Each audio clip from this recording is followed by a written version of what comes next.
Okay, so we have this working bisection method, and if we run it, I'm going to stick with the 4 minus x squared, so we're going to get the answer of 2. When we run it, we can see that we get 2. I've picked awkward endpoints to make sure it runs sufficiently.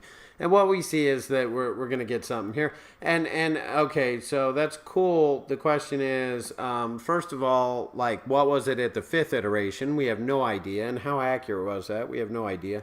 And the next question would be like, where did you output this solution to? And the answer is we didn't output it. We're just showing it in the software here. So you could imagine people that don't use MATLAB, they don't want to use MATLAB, they don't want to use your software. What they want is the solution output. So what we're going to do, or you don't want them to have your algorithm, it's a secret, right? You've been developing this in the background, and you want them to only have the output. So what we want to do is we want to go ahead and make it output. Now, what we're going to do, I think the easiest way in MATLAB is to build a table and output it. There's different ways in different softwares.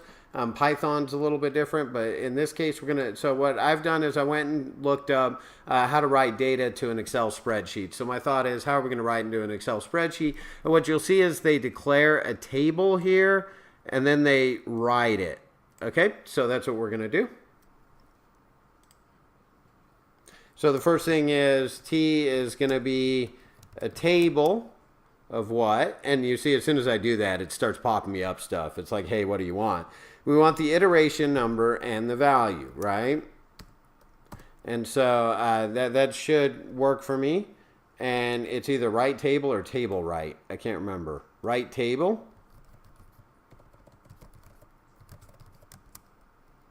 And here it's going to start helping me. So I want the table T that I've done. We're going to make us a solution. It's going to be bisection solution, let's say, dot XLSX. I want it to be a newer Excel file. Okay.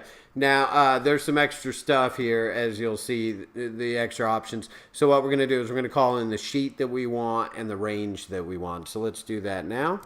So sheet 1 and range and I'm going to put the range, I'm going to start it at like the second column down, or the second row down. So I'm going to run it at B2. That way I have a spot for headings. Okay? And now if we run this, oh, it didn't like me. What did I do wrong? Oh, it needs to go in quotes. Okay, if we run this, then I didn't get yelled at. If I do get yelled at, go figure out what it's trying to tell me, right? And see what you did wrong. Okay, so now over here, we should have a file called bisection solution in the same spot that you have your algorithm, and it is here. Okay, so very good. Now we can output to an Excel file. So what I want you to do next, then, is to figure out how to make it so it's not just 20, but rather iteration 1, iteration 2, iteration 3, iteration 4, and you make me a table. All right? Go.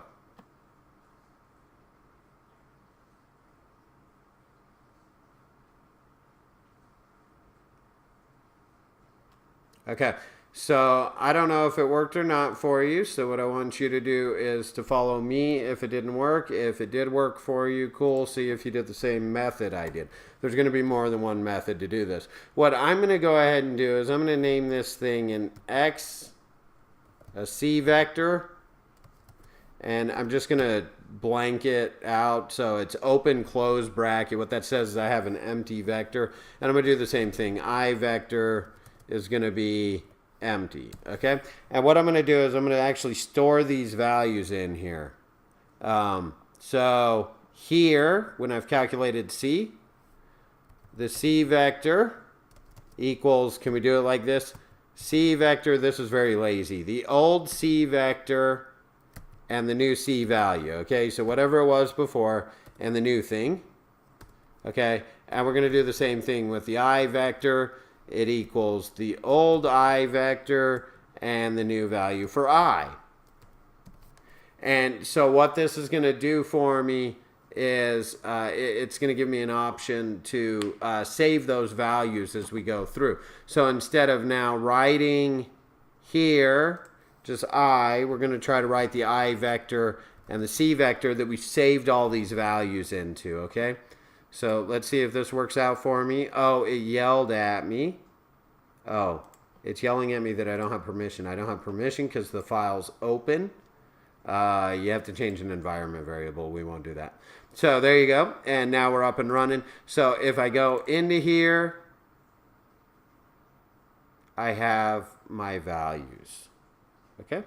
And then I can do something cool like, hey, I want to see what this looks like as it converges, right? So all of a sudden I have a really easy way to manage this. I didn't necessarily realize it was going to make me such beautiful headers in this software. Usually you have to make them yourself. So maybe I ought to move this up one. What do you think? You think I should move it up? I should move it up. We're going to move it up to B1. A1 even. We're gonna start at the top of this sucker. Okay, it should just override my old file. So whatever I had there before is gone. Oh, nope, it did not. Look at that. Darn it. So we have weird things going on in our file. There's probably a way to delete the file. We won't do that in here. We'll just manually delete it. And now when I open it, it should be a beautiful file, correctly structured. Okay? Good luck. Upload an Excel sheet with your output.